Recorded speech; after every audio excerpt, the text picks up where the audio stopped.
Om Shanti, good morning. There is a saying that there is magic in the Murali, and this is also coming from the path of bhakti, and there is an opera by Mozart called The Magic Flute. So what is the magic of the Murali? Think about that while we are listening. So this is January 11th, and the essence is sweet children become nightingales of knowledge. Have you heard nightingale singing?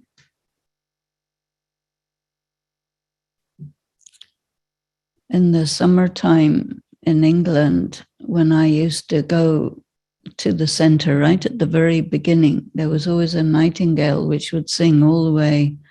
I was walking along the road because they sing at night. Night means not dark night, but early morning, very early morning when it's still dark. And it's enchanting, beautiful song. So become nightingales of knowledge and serve others. Study and teach and make others like yourselves. Ask your heart, is the pilgrimage of my remembrance going well? Is it accurate? Is it as it should be? And the question, with which special effort can you change from a beggar to a prince? And that is, in order to change from a beggar to a prince, keep the line of your intellect clear. A clear line is a reference to the telephone. And in Baba's days, when the only kind of communication was telegram or telephone or letter. And there was usually some interference in the telephone line, or you couldn't really hear properly.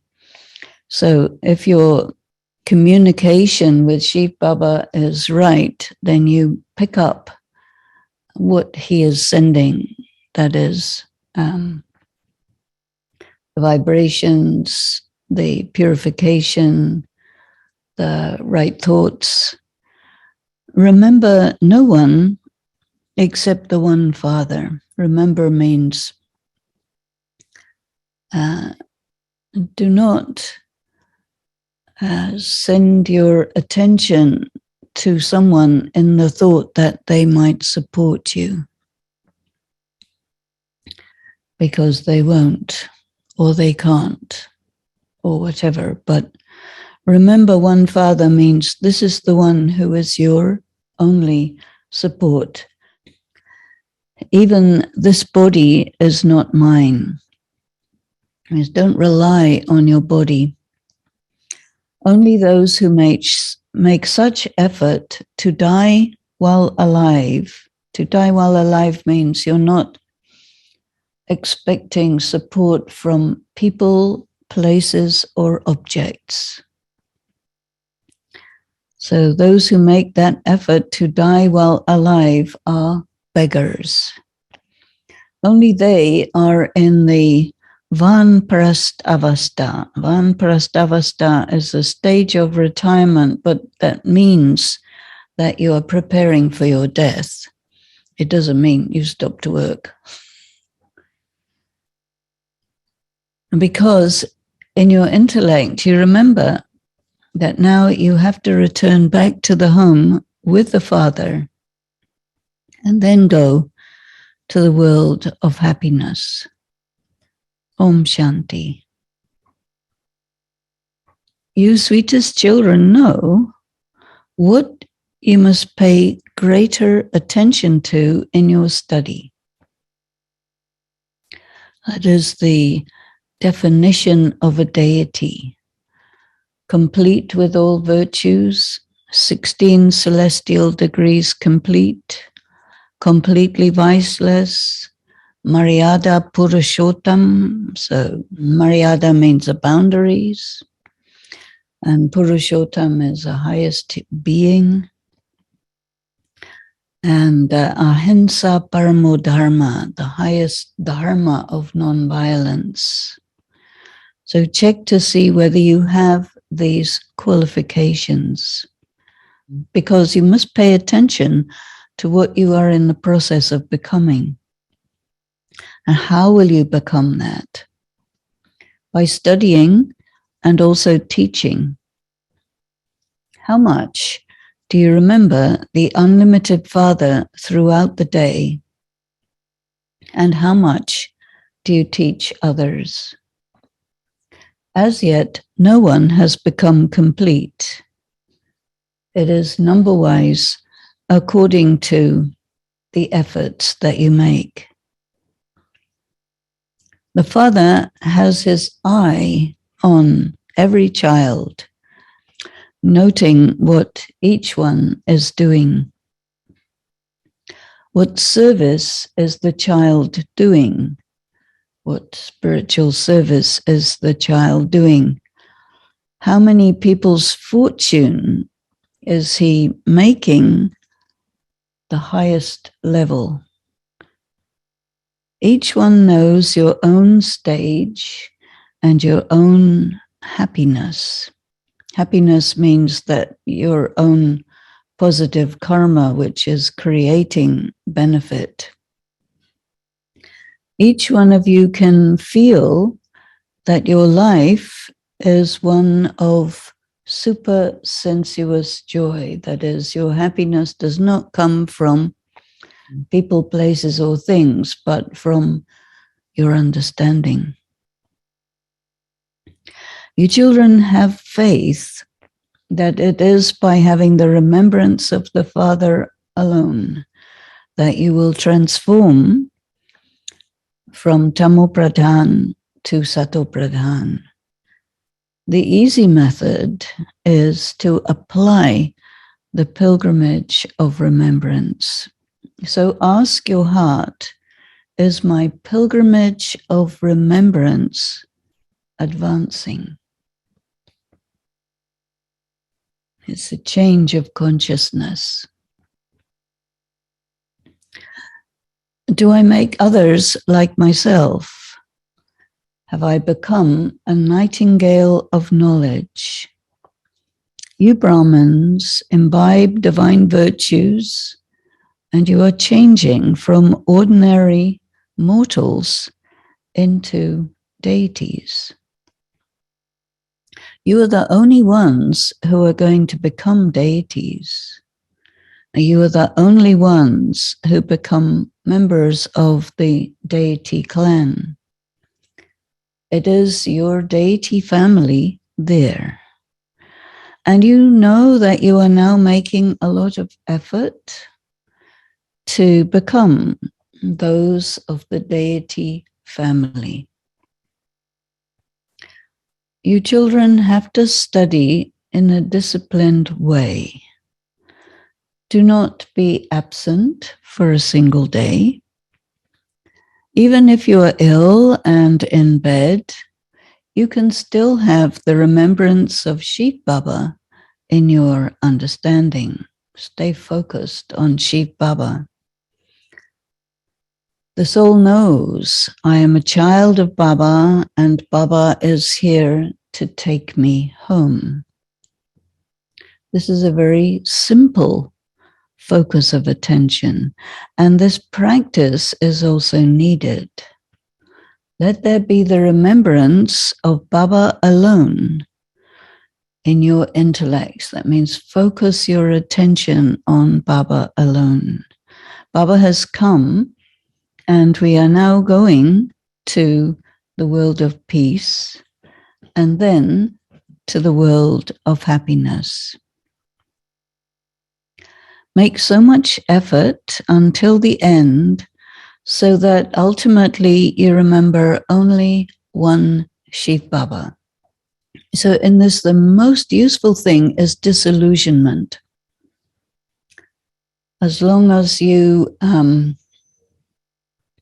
still think something is going to be there for you, there's still deviation in your focus of attention. But when there's complete disillusionment, then there can also be complete remembrance. So disillusionment is very, very important phenomenon and experience and reality, which happens slowly. You get disillusioned by one thing after another, until finally there are no more illusions. So disillusionment is the same thing as being free from Maya, which is interesting. And Maya is often said to be illusion. So break away from everyone else and connect yourself to the one. This doesn't involve chanting any words from your mouth, but teach others in such a way as to make them like yourself. The Father explains, you must reach that Satopradhan stage again, with which you came down here. So we have to return back to our original condition. You must return to that condition, and then you can go to the golden age in that stage. So your original state, your eternal state, and your final state, all these are the same state. It is so simple. It's not easy by any means, but it is simple, clear.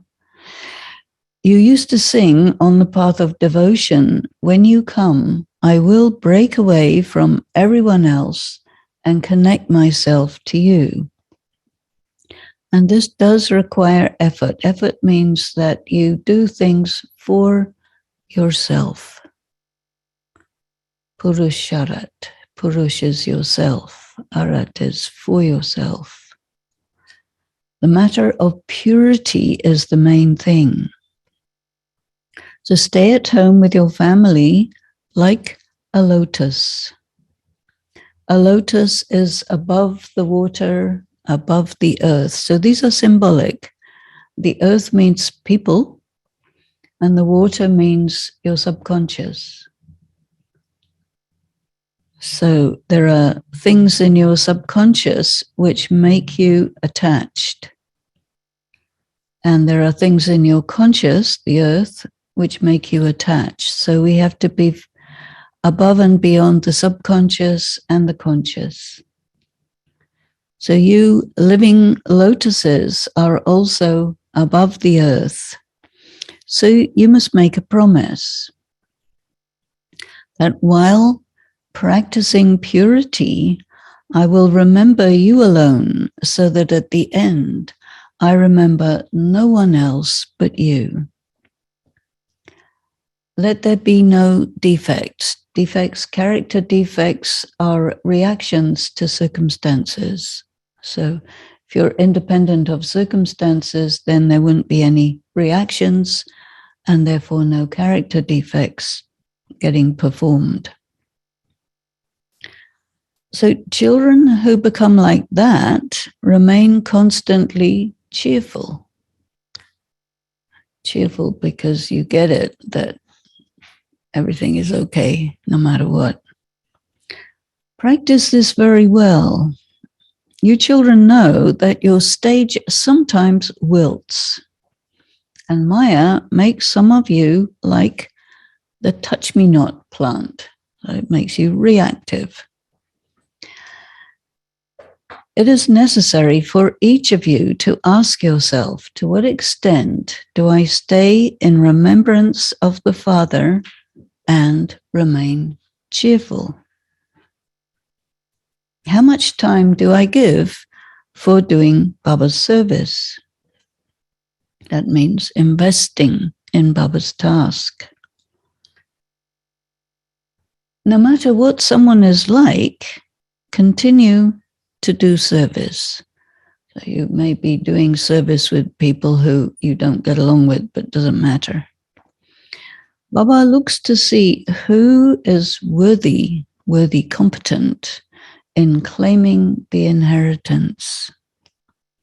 A scorpion can understand if something is hard like a stone or soft. A scorpion will sting and it will touch, it'll try different things and it will stick it to who's soft. So this is an analogy that if somebody is not open to God, don't bother. But find out someone's soft spot, a soft spot for God, and sting them there. And because then they will feel it. So a scorpion would never sting a stone. This is your business, and to find those who have a soft spot for God. You are students of the Unlimited Father, aren't you? And a lot depends, everything depends on your study. In the early days of Brahma Kumaris, the daughters couldn't be without a Murali for even a day. They were intensely desiring this Murali. So there were many women and girls who were locked up, and the parents and the families didn't want them to get the Murali because the Murali made them powerful. And so they would find all kinds of ways to get the Murali to people through the laundry, through the pipes, through all sorts of ways. And so then the old sisters in the class sang this song, which the song is, "There is magic in your Murali." So they wanted the magic. So think about what's the magic that makes you completely independent of oppression. So just see how they used to send the Muralis to those who were in bondage. They find all kinds of tricks to get it to them. There is magic in the Murali alone. Which magic? It is the magic to become the masters of the world. There is no greater magic than this. At that time, you valued the Murali so much. In those days, the Muralis were handwritten. So they would have maybe 4 or 5 pages with carbon paper in between, and they would write it. And so it was very difficult to get a copy because there were so few copies. Now it's unlimited. You used to make so much effort to send the Murali to someone, and you used to think that what would happen to this child if they were not able to study the Murali. Baba knows there are many children who do not pay full attention to the Murali. The Murali refreshes you children. What would God, the teacher, say if you are not interested in listening to the Murali of God, who makes you into the masters of the world? Baba is astonished. As you move forward, many children experience such storms of Maya that they stop studying the Murali and they stop coming to class. So if you don't like the knowledge, it means you don't like Baba. And if you don't like Baba, it means you don't like the sovereignty of the world. Maya brings you all the way down. She kills, not she, it kills your intellect so that you don't understand anything. Why they want Maya to be a she. It's an it. There's no woman running around trying to disturb you. So Maya kills your intellect so that you don't understand anything. In bhakti, there is personification of these things, but not in Gyan. Although people do a lot of devotion, it is with absolutely blind faith, which makes them completely senseless. The Father himself says, you were so worthy, that is, so accomplished, so competent, so wise, and you have now become unworthy, incapable. So I have now come once again to make you children worthy, layak. Like, it really means competent. Therefore, you definitely must follow his Shrimat. The Father says, you don't need to do anything else. Just simply remember the Father and study. In school, children study and they remember their teacher. And education is also about character development. Your aim and objective is in front of you, Lakshmi and Narayan. So you must become like them. It is because of their good character that people would sing about them all day long, that you are full of all virtues. Until someone receives the introduction to the Father, they are in the darkness of ignorance. And the people of the whole world are orphans at this time. They are not connected in relationship with the Father. You have to enable the Father's message to reach them all.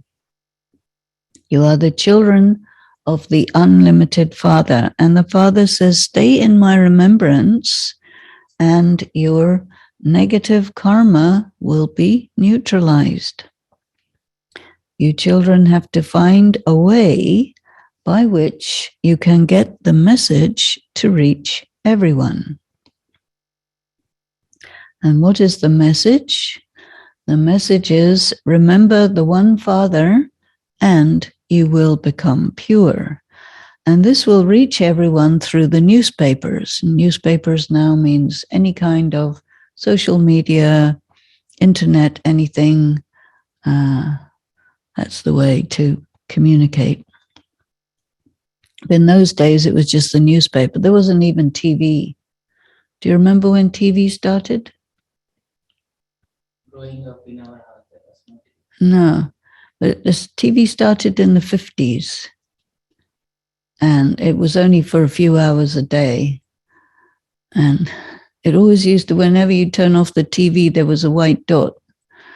It's nice. So use the media to reach people. All souls were initially pure, but now they are all impure. So impure means old and dysfunctional. There cannot be any pure souls here. Very important to know that, because sometimes you find somebody who you think is a pure soul and you get impressed with them. This will be your Maya. This will deceive you. So when souls do become pure, they must leave their old costumes, their old bodies. It is not possible that a soul becomes pure and the body stays impure. So once you become pure, you can't stay in an impure body. You'll leave it. By remembering the Father, you make yourself Sato Pradhan from Tamo Pradhan. So all this practice of Raj Yoga results in separation of soul and body. When you first came down on the earth, you were pure, and now you have to become pure to that level once again. Your souls will become pure, and you will go back to the soul world, and then you will go to the pure world, the golden age. The souls return to the region of peace, silence, and then they will go to the palaces of a womb. There is no sign, no trace of sorrow, hardship, pain over there. And there is no kingdom of Ravan there. But you must make effort to claim a high status, and this study is for that. Everyone will go to heaven, but you must make effort for a high status. The more you're independent, the higher the status, because a king, it depends on no one and nothing. You know that heaven is being established and hell is to be destroyed. When Shivalay doesn't mean a temple of Shiva, but it means the golden age, then Vaishalay, the world of hell, where everyone is getting assaulted, will be destroyed. So you must go to Shivalay, the world established by Shiva. Shiva doesn't establish temples for himself. That people do that in the Copper Age. So some will leave their bodies and become princes and princesses. Some will be among the subjects. Those whose line of the intellect, that means focus of attention, is completely one directional, and who remember no one but the Father, are said to be complete beggars. Do not even remember your body. That is to say, be dead while you are alive. Now we have to return to our unlimited home. We had forgotten our home, and so the Father now reminds us of it. The Father explains to you, sweetest children, that you are in Vanparast Avastha, preparing for your death. At this time, it is the state of retirement for all of you, and I have come to take all of you children back to the place beyond sound. So Vanparast means beyond sound. And nirvana means beyond sound, even beyond the sound of a thought or a feeling or an experience. You experience nothing in nirvana. All devotees perform devotion in order to go into Vanparast, so this state of silence. The Father now explains to you how you can go into beyond sound, into nirvana. They do not know the meaning of this expression, but they have just heard it. Although they have been making a lot of effort through their physical gurus from the Copper Age onwards, none of them can return back to the home. The Father says, now it is your stage of retirement. You're preparing for death, everyone, young and old. Yours is the true Vanparast Avastha, because you have to return home. Have you given up everything, everyone, everywhere? Still alive? The unlimited Father has come to take everyone back home. You children should stay very happy. You know that only the Father takes everyone to the sweet silence home, because souls now need peace. There cannot be peace, stillness, silence here. Only the one Baba is the master of the region of peace.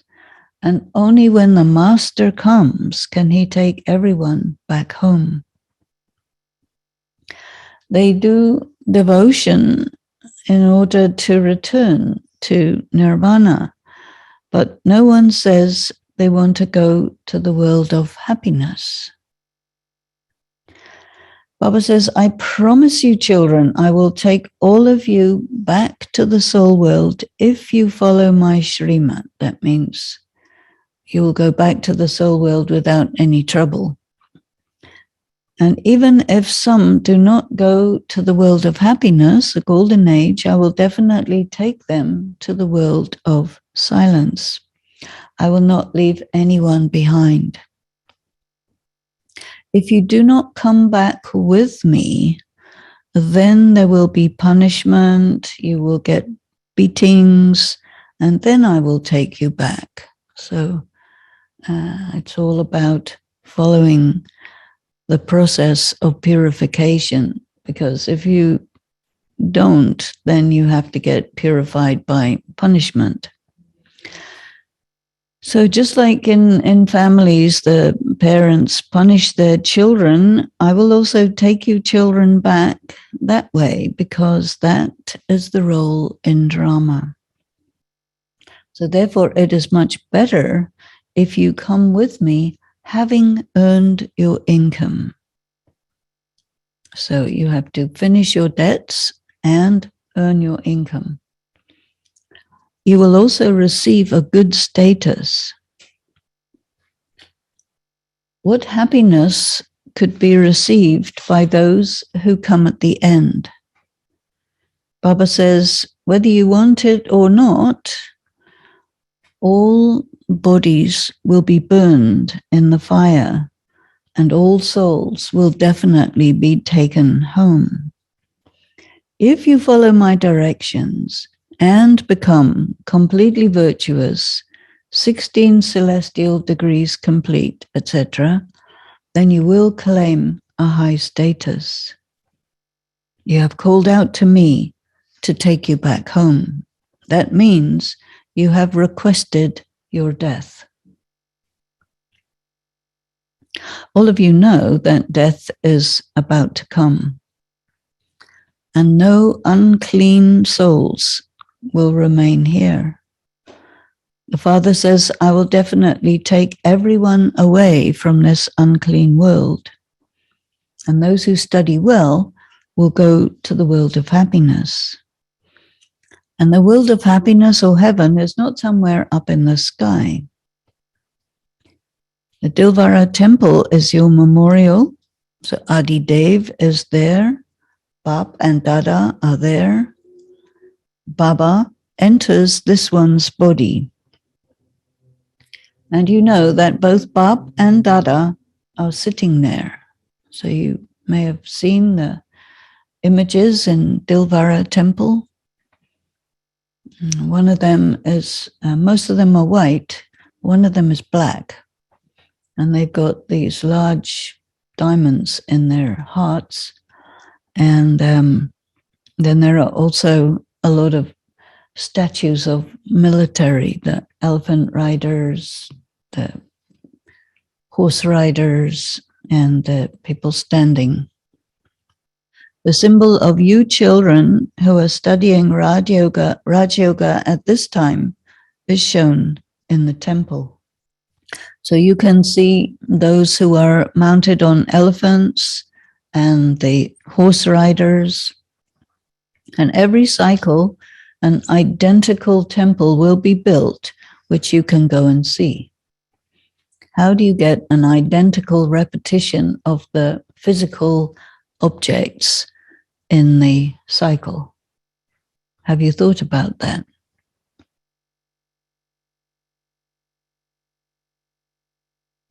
Well, most people think it's not possible. So how is it possible? So you can think about that, because it is possible.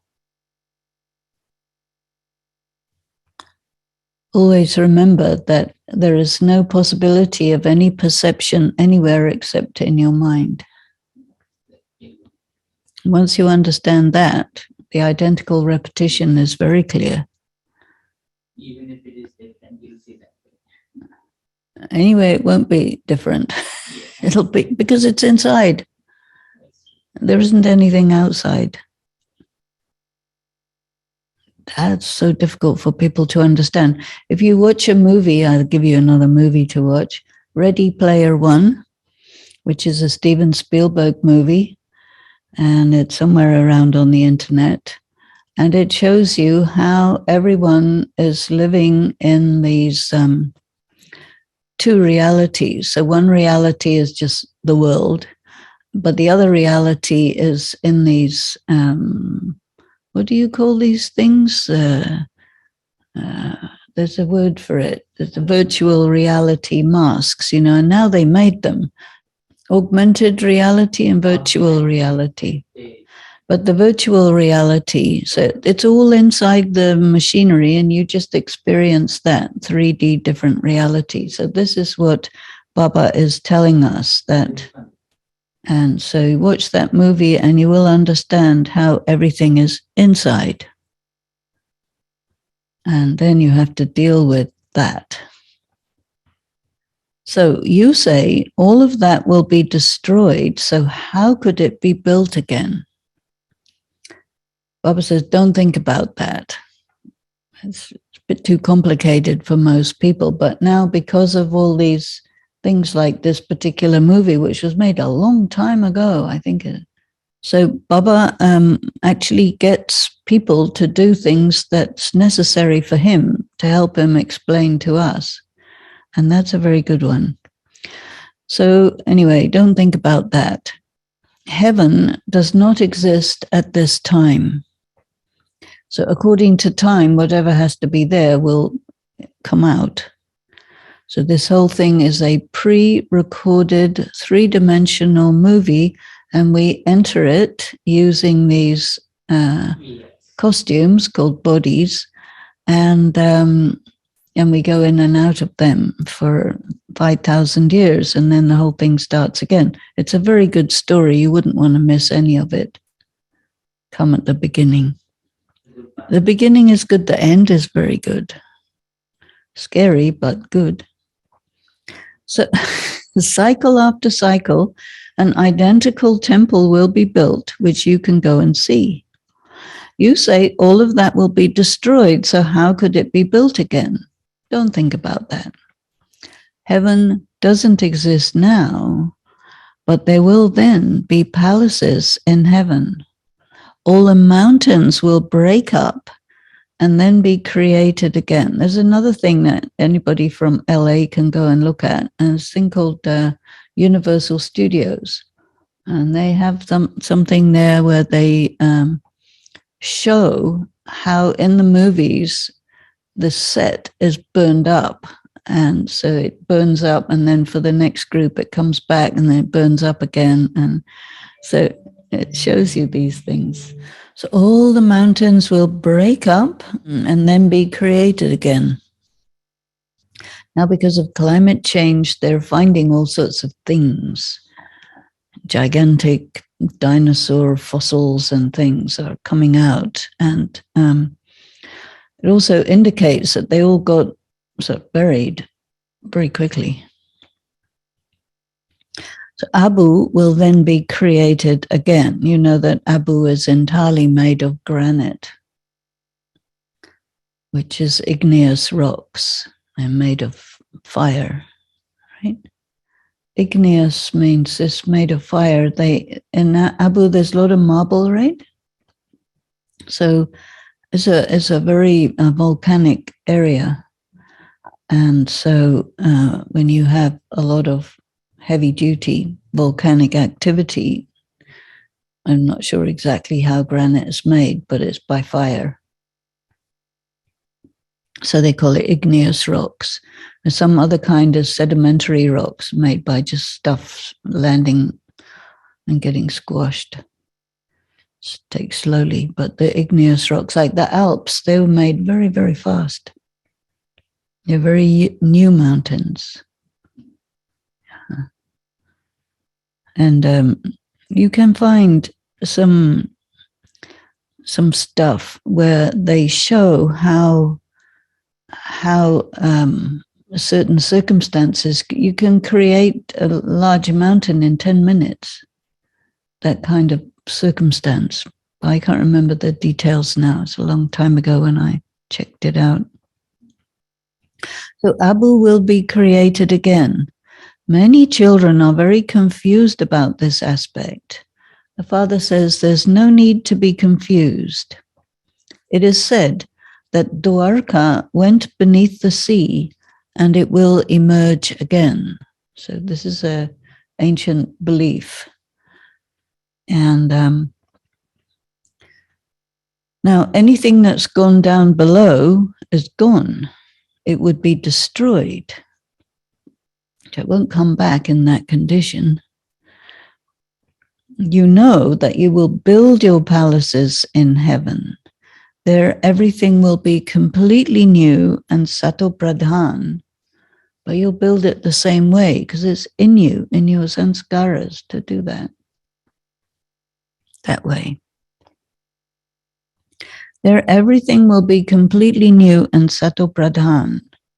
You go there in trance and you see the fruits in that palace, etc. And you know that you are going to go there. So one of the interesting aspects of visions is that you can't have a vision of something that you didn't actually experience. So it's all inside your soul, all the 5,000 years of experiences, which is quite a lot of data, but it's all there in the chip of your soul. So visions means that you can go to another time. But he keeps the secret of that in his hands. Otherwise, everybody would be busy somewhere else in some other time. So you, depending on your condition of consciousness, you can go to the past or the future or whatever. But he says, be here now, be in the present. But we can go everywhere by spinning the cycle, everywhere and every win. World history and geography repeat, which means heaven will also repeat. Let there be this faith. But if it isn't in someone's fortune, he would ask, how is it possible for all those people to come again in order for the palaces, etc., to be built again? So everything will be there. People looted the Somnath temple, and still people build more temples. This play, sometimes you think it's a theater play, but it's a movie. It's a 3-dimensional movie.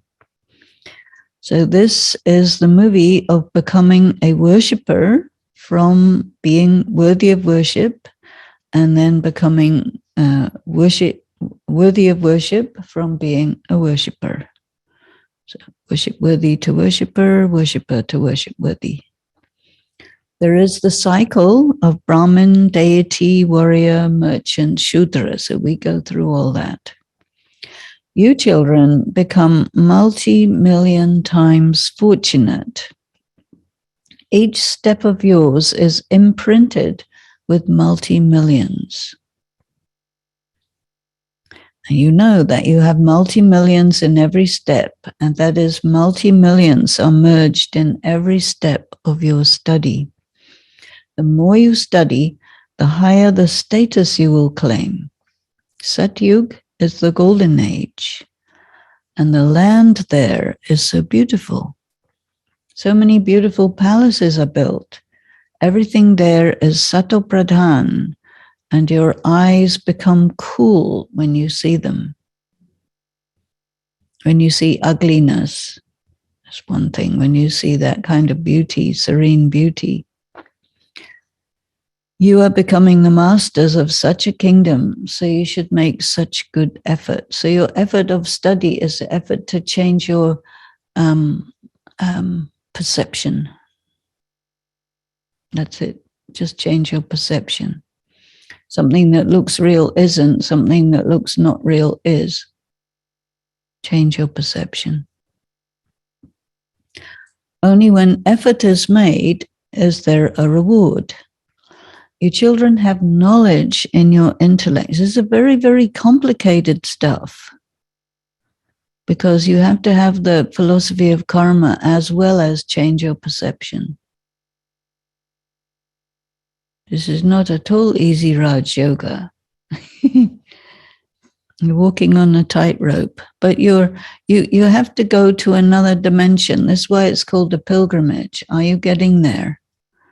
Another dimension where you have a different perception of what reality is. Even though your perception through sense perception gives you an impression that something's real, but it isn't. And what seems not real is. And it's interesting in the scriptures, they say the Pandavs' city was built by Maya. And Maya was a very good architect. So all this is Maya. And it's not what it seems. I think that's a very good expression for you to think about. Nothing is as it seems.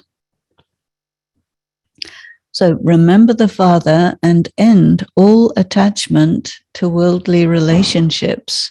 Simply remember the one Father. So the key is we have to let go of everything and everyone, including the body, including the sense perception, and hold steady knowing what is real. Acha. To the sweetest, beloved, long lost and now found children, love, remembrance, and good morning from the mother, the father, Bap Dada. And the spiritual father says namaste to the spiritual children. The spiritual children say namaste to the spiritual father. And the essence for dharna, stay in the remembrance of the father and remain constantly cheerful. Everything may look really bad, but it's not real, so enjoy. Never wilt. Definitely listen to or read a Murali even if you're ill. Secondly, accumulate multi-millions at every step in this study and break away from everyone else and connect yourself to the one Father. Because he's on a different dimension. And the way to get to that dimension is focus. And the way to have focus is spin.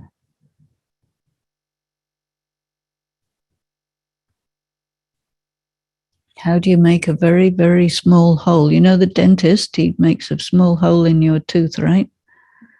He has to go round and round with a drill. Anyway, the blessing is, may you always follow Father Brahma in your thoughts and actions and become close and equal to him. Father Brahma achieves success in every task with his determined thoughts. So the only thing that makes anything happen is thought. And thought is very, very subtle and very slippery. So there's a deep connection between nothing is what it seems and go to a different dimension and use thought to make things happen. So he demonstrated belonging to the one Father and none other practically. He never became disheartened, depressed. He was always victorious with the lesson of nothing new. He changed a situation as big as the Himalayas into a piece of cotton wool, and he found a way. He was never afraid. Constantly keep a big heart in the same way. Be happy. Follow Brahma Baba in every step, and you will become close and equal to him. And the slogan is, in order to experience supersensuous joy, become a true Gopika of Gopi Vallabh, the father of the gopis. So it's all about transferring from the apparent to the real, from the physical to the real, Not so easy, because you have to switch consciousness. Okay, experience the stage of being merged in love. To the extent that you are merged in the unlimited attainments, accordingly, you will stay beyond limited attractions and experience yourself to be merged in God's love. Your stage of being merged in love will spread the fragrance of spirituality in the atmosphere. So atmosphere is also important, because all these feelings that people have is like atmosphere. All this COVID stuff is very much to do with atmosphere, because it's putting people into much stress. You have to be this, you can't be that, you can't go here, you have to go there, and this and that. Lots and lots and lots of restrictions. But it's practice, a lot of very good practice for being independent of these efforts to make you feel more stressed than you actually have to be.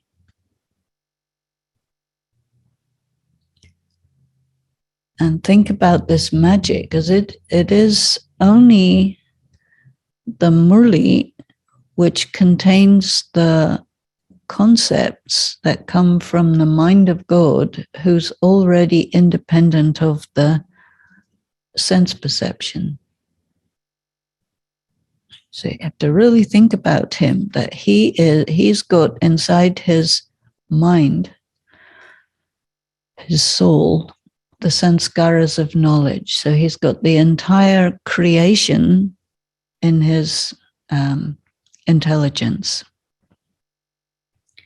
and he tells it to us so that we can have it in our intelligence, which means that it supersedes the intelligence that we get from sense perception.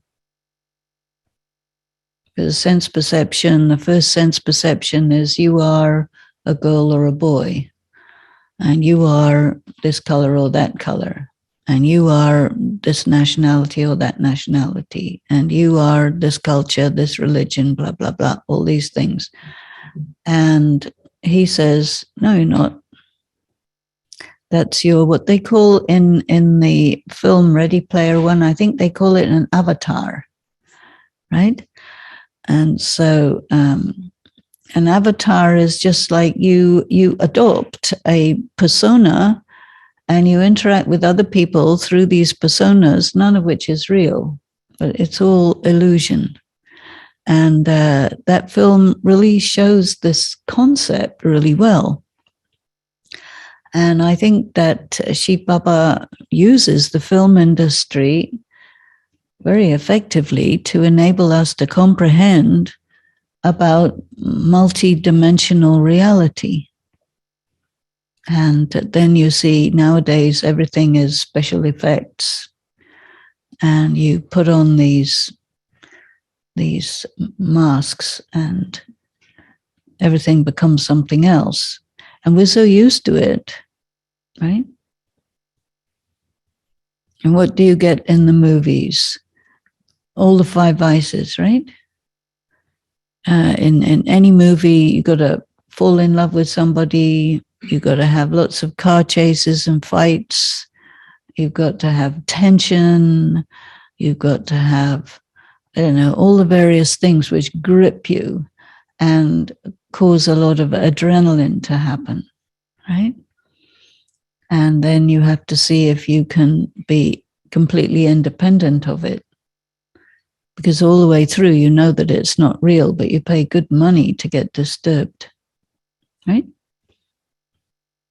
So use this to help yourself get through all the things that are happening on this three-dimensional real movie where there is the karma philosophy going on, and you have to use firm, determined thought, and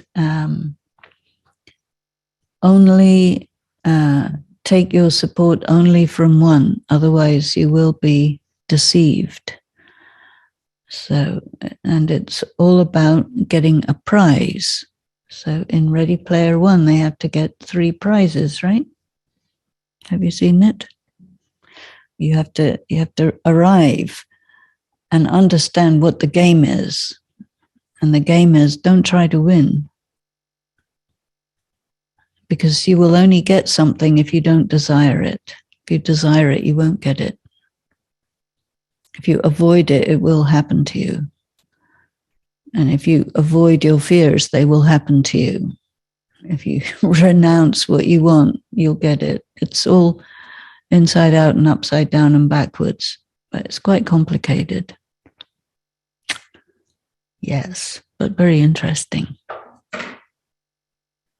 Okay, there's a question. What is service for someone who has a regular job and family? If someone asks me about what is a BK, I give them a brief description and then direct them to your YouTube because you explain it very well. Why does the Murali say for everyone to be explaining to others?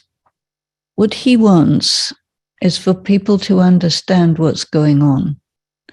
And whether you're in a family, doing a job, in a center, or it doesn't matter what your context is, but you encounter other people. And when you encounter another person, that person doesn't know what you know. And you must try to find a good way to enter into a conversation where you can say something that is meaningful to them.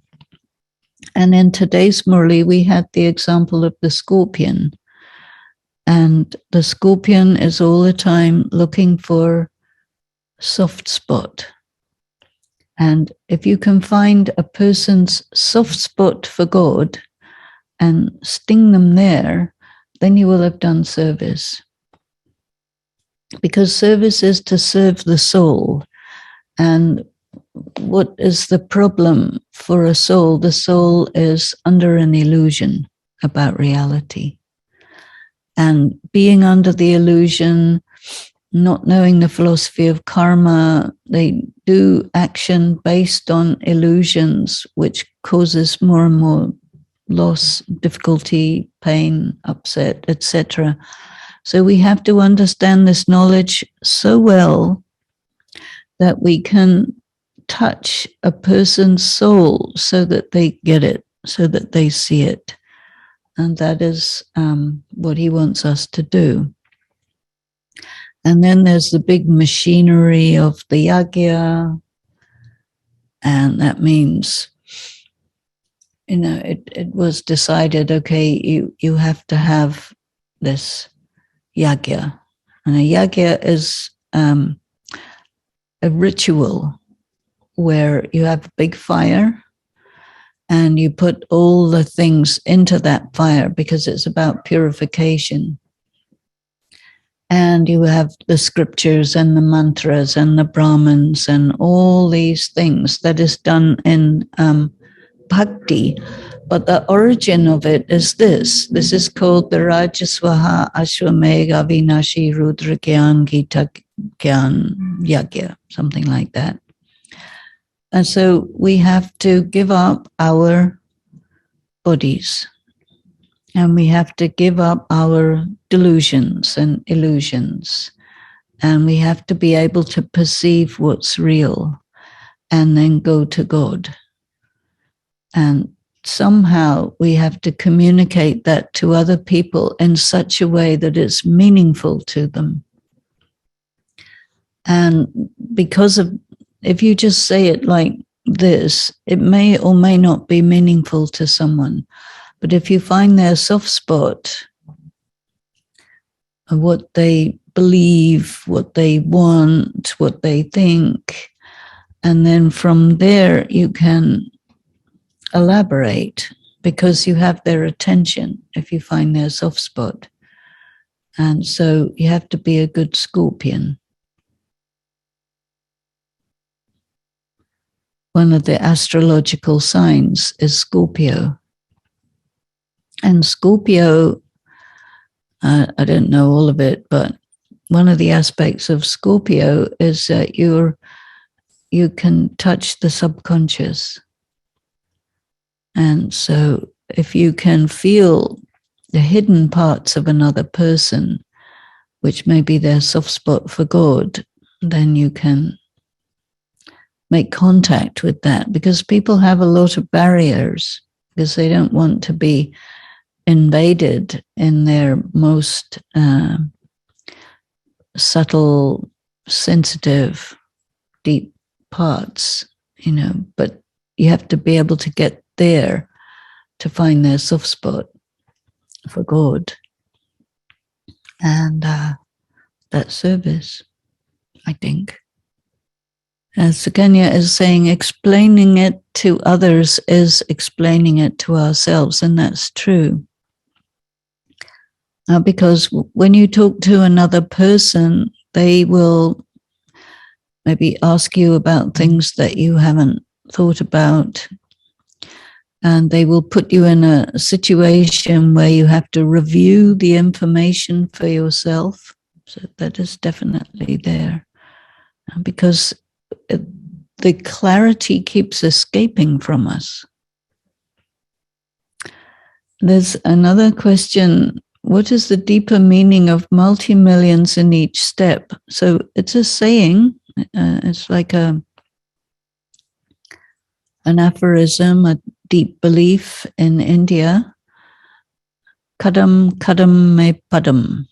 So kadam is a step, and padam is multi-millions. And padam is also a lotus. And a lotus has lots of petals. So when you take a step according to the philosophy of karma, you're doing pure karma. And so pure karma in Baba's Shrimat means that every time you do one, the result of it is multi-millions. And if you do one mistake, the result is also one multi-millions for one. But the essential meaning of it is be very, very careful what you do, because you know too much. So don't forget, and make sure that you do the right thing at every step, because there's a huge gain. And if you don't get it right, there's a huge loss, which you then have to recover from. There's another question. If nothing is as it seems, what is real? I, the soul, and my Baba.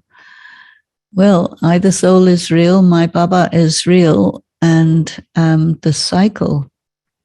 I think what he's telling us is we have to try to perceive reality as the totality of the cycle, knowing the past, present, and future, knowing the three worlds, knowing all the things, and not just look at reality as it comes moment by moment and thinking that's the whole thing. Isn't an avatar a divine messenger that has come to earth to reveal God? Well, the word avatar, as used in Indian scriptures, refers to the incarnation of God. And it's not actually a divine messenger, but the way the Hinduism describes avatars, they also say that these people like Jesus Christ, Ram, Krishna, etc., these are all incarnations of God, which they're actually not. So he clarifies that there's only one avatar, and that's Shiv Baba coming into the body of Brahma Baba. So avatar means to take birth. And there's another expression which is called Shakti Avatar. And so when Baba talks to us as Shiv Shaktis, it is this, that you have to be the incarnation of the Shakti of Shiva. So you have to be like a conduit or a vessel completely empty, and the power of Shiva comes through you and is kind of transmitted. And so that's the Shakti Avatar. But this idea of 10 avatars or 24 avatars, and the idea of all these founders of religions being avatars is, according to Baba, incorrect. But in Ready Player One, they use the word avatar for the format that you have created for yourself to meet other people in. But go watch the movie and you will see. Please say more about True Gopika of Gopi Vallabh. There is a set of scriptures called the Bhagavad, and which is not the same as the Srimad Bhagavad Gita. So the Bhagavad is all the stories of Krishna. And so this is the story of Krishna and all the nymphs and swains. They're called nymphs and swains, the cowgirls and cowboys who are the little simple people who fall in love with Krishna because Krishna likes cows. And so the people, the shepherdesses or the cowgirls and cowboys of India are these gops and gopis. It means they're in love with Krishna. And so he is Vallabh. Vallabh is another name for Krishna, and Gopi Vallabh, the one who is loved by the gopis. Oh, there's another one. What is reality? Deep subject. We'll continue to discuss that endlessly. Okay, stay with this. I am real, you are real, it is real, Baba is real, but none of it is to be taken too seriously, but pay attention. Do this right. Not to worry. Keep your sense of humor. That's very important. What does Baba mean by punishment and beating at the end? What he says is you have a lot of karmic debt, which takes the form of pressure and which forces you to repeat such karmas which put you into debt, which give you more pressure. And when it's the end of the cycle, which is now, he comes, which he has, and you cannot go to the soul world while you still have karmic debts. And you have to go to the soul world, whether you like it or not, and there's very little time. So you have three possibilities. Either you finish off all your karma through yoga, which we're trying to do, yes? Because that's the least hard, even though it's very hard. And then the other way is you could finish everything by illnesses. So you could have, all kinds of general misery in illness, physical difficulties. And you can also have circumstantial hardship. You can have mental illness. You can have, lose some limbs. You could have financial hardship. You could have character assassination. You could have poverty. Lots and lots of ways of being miserable. And if that doesn't work, and you still have some karmic accounts left, and you leave your body and it's the last time, then you have to face the outstanding music. And I think that one thing that Baba has said is, you're a BK, you know everything, still you go against everything. So you will have to face the music because Baba will show his strict form at that time. And there are scriptures called the Puran, the Garud Puran in particular, which shows you the 28 different kinds of punishment that you can get for all the 28 different main categories of sin that you might like to do. And you can find about that on the internet. It will tell you very clearly with pictures.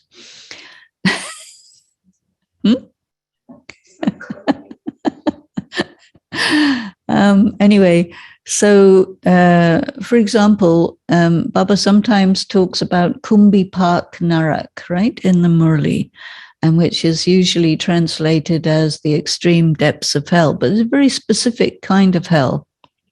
And the corresponding thing is Dante's Inferno, so all the different types of hell that you get there. Now, Kumbi Pak Narak, especially for people who exploit other people. And they will spend millions of years in a pit of snakes, getting bitten by the snakes and generally freaked out. So all these stories are there in the scriptures, which are specially told to people to make them afraid to do sin, to avoid this kind of punishments. But anyway, so this is what he's talking about. Could you please elaborate on this part of the Murali? Even if some do not go to the land of happiness, I will definitely take them to the land of peace. Yes. We come to Baba, we come in Gyan. He says you have 84 births and you will go through Golden Age, Silver Age, Copper Age, Iron Age, which means that you have to do the suitable work to get yourself into the Golden Age and Silver Age, have a high status and all that. But you may not be a Golden Age soul or a Silver Age soul. You may be a soul who belongs to another religion. And so you may come to Baba to get some knowledge, something, but then you will go to the soul world and you will stay there until such time as you come down again. So this is what he means, that everyone will go to the soul world, with or without punishment, etc., etc. And for us, he wants us to do all this other work to arrive in the Golden Age. The other day you mentioned about reciprocity. Won't atheists get any help from Baba? This word atheist is interesting because you can understand it in a number of ways. In Hindi, they use the word Nastik, and the opposite of Nastik is Astik. And Astik is part of the word swastika, and it means to know. So actually, Nastik means an agnostic, somebody who doesn't know. So an atheist is someone who has decided that based on the available information, there is no God. But since the available information is incorrect, if you give them correct information, they may or may not be an atheist. But every soul, regardless, is a child of God.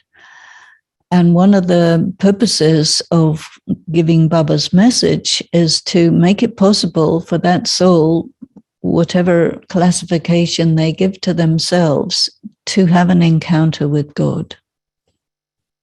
And once you've had an encounter, you've got a relationship. And then the question of atheism doesn't apply.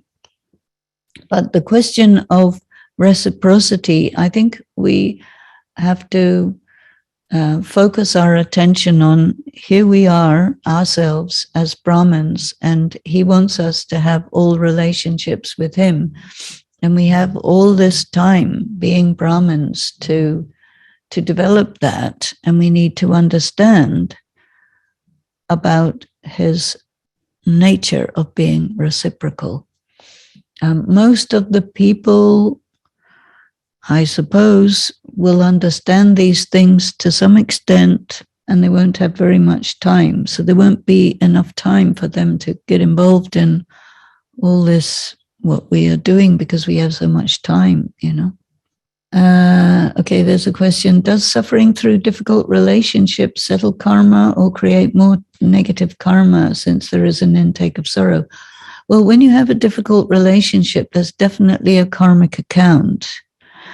And the problem is you suffer, but you also react and you also do such karma to keep that cycle of misery continuing. And so he says, okay, you're in a situation where you have a karmic account with somebody and they will give you hell. And you have to use Gyan in such a way that the karmic account is getting reduced, and be careful not to do such karma that intensifies it. And that's quite a trick, but study deeply, keep going, and you will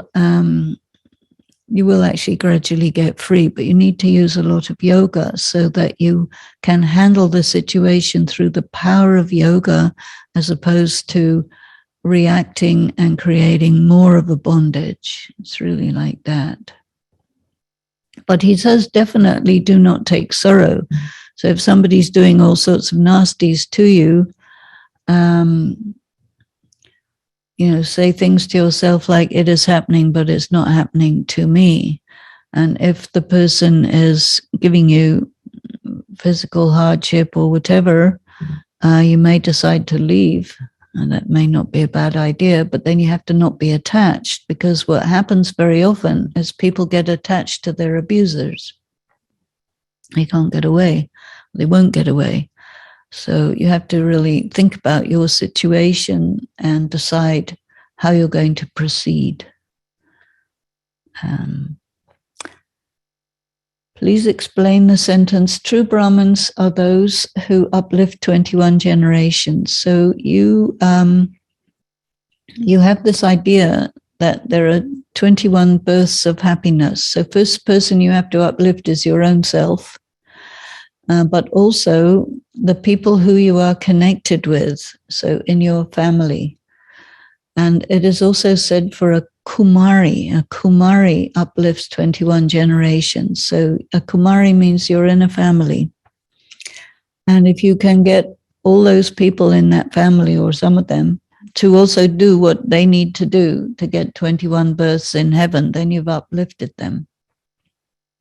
And so this is one of these aphorisms that's there in India, and they know it's true, but they can't figure it out, and they don't know what it means.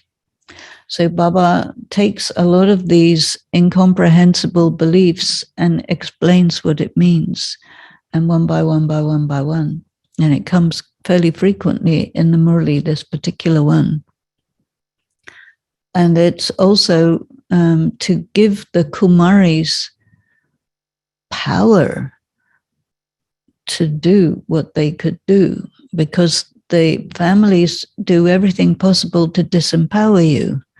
And once you're in BK, you have lots of opportunities and you have lots of things that try to disempower you and get you off the track, and so challenges, lots of. And Baba will give you stuff to handle your challenges with. When I start saying that my karma is with the sanskaras, not with the person, it is just an instrument. It could be some other instrument, but your real challenge is with sanskara, not with the person. Yeah. I think both. If you have a sanskara that puts you into karma with someone, and that sanskara will put you into karma with lots of people. So in that respect, your sanskara is the problem, because it will show up in all the different relationships. And that's a big part of it. But also, you have a specific karmic account with specific souls. And both of those things are going on. And how you got into karma with that specific soul is because of a sanskara. And so you have to work on the sanskara, and you also have to pay the debt with the person. So to me, it's both of them. How to visualize subtle region? Do we really go to subtle region to talk to Baba? Well, I don't think it's useful to visualize the subtle region. You have been given a number of descriptions of it, and so you can understand what it is. Sooner or later, you will be pulled into the subtle region. Sooner or later. At the end times, he said, as the beginning, so the end. So we can understand that it is likely that there will be a lot of experiences of the subtle region as circumstances get very, very difficult. But I think the important thing at this stage is for us to just understand that there is the subtle regions. Sometimes I think of it as the mind space, because he said from time to time that the subtle regions is powered by the mind. So it is all about thought. And some people think in pictures. Some people think in ideas. Some people think in feelings. So there's different ways that people think and their inner world. In many ways, I think the subtle regions corresponds to the inner world. You remember we were talking about how all of time is there in your soul, and that in the subtle regions is where you can experience another time when Baba uses his magic to send you there so that you can understand better what he's talking about.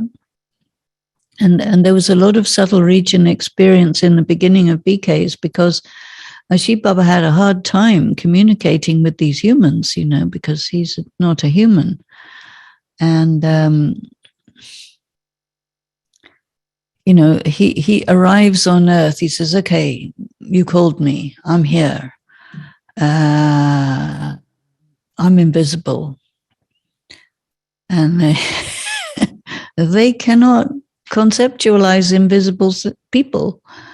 So, he has to give them experience of bright light to get their attention.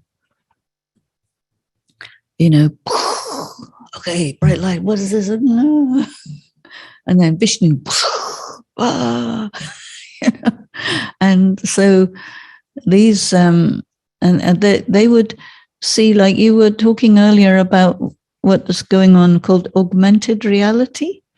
I think that was quite a good analogy for what people would see. They would see Brahma Baba's form as Krishna. So it's like the Krishna would be superimposed on Brahma, and they would experience it like that. But mostly the subtle regions, as they go off in trance and they go into a different place, similar to where you go in a dream. And so the world of dreams and the world of the subtle region are very similar to each other in that it's the same dimension, really.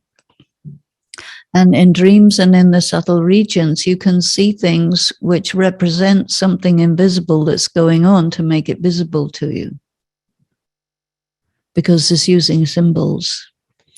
And symbols are a very good way to communicate something invisible. For example, recently I had a dream about being in a room which is completely clearly rectangular. And I asked someone who knows about these dream symbols what this is. And they said, this refers to the whole world, the four corners, the four directions. And so your dream is about all four directions, your influence in all four directions. So there are people who know the symbols. And in religion, there's a lot of symbolic representation, and all the different, like, Ganesh is not someone who you can meet, not like Lakshmi and Narayan as actual human being, but Ganesh you couldn't meet because there's an elephant head. And there's no people like that, or the goddesses with 10 arms or whatever. But it's symbolic. And so when you see these images, which are symbolic, then you understand something that is conceptual. And so people who are unable to conceptualize, they're able to see the symbols and then say this symbol means such and such. But if they would be told about the concept without a symbol, they can't deal with it. And nowadays, people are quite capable of conceptualizing, but the very simple devotional people, they are completely unable to conceptualize something that is not having a physical representation. That's just the way they're wired. Okay, on creating karma with God, does he settle all his karmic account with his children in the confluence age itself? He doesn't have any karmic account. But you, as a devotee, have been interacting with God as a devotee. And if you have been against God, you come into debt with him. And so you have to settle your account with God. But he doesn't have any account with his children. But you have account with him. And then in BK, you come in BK, and then you start, like he said today, you don't like the Murali. That means you don't like God. That means you don't like heaven. That means you're blocking yourself. Because it doesn't make any difference to him, but it definitely makes a big difference to you. Okay, there's another one. I remember Daddy Janki saying, subtle word, paramdam, everything is inside you. Absolutely. Maybe it's a high experience. Yes, it exists. Does she mean by this as your own personal experience? Well, of course it is in you, but it's all about perception. And the way your mind functions, because you are under the influence of sense perception, is you are assuming all these things that are in you are outside you. And what he's saying is it's inside. And that's how come you can understand this an identical repetition. But it's very, very subtle to understand that whatever seems to be outside is inside, and that how you interpret what you perceive, which is coming from the outside into your sense perception, which is real. And then once you've taken it in, you have options, but because you don't know about it, you can't exercise your options. And because you don't have enough power, you can't exercise your options. So he wants us to have the knowledge and the power to be able to function as master and not a victim of perception. It's very deep stuff, very deep stuff. So, plenty to think about. Om Shanti.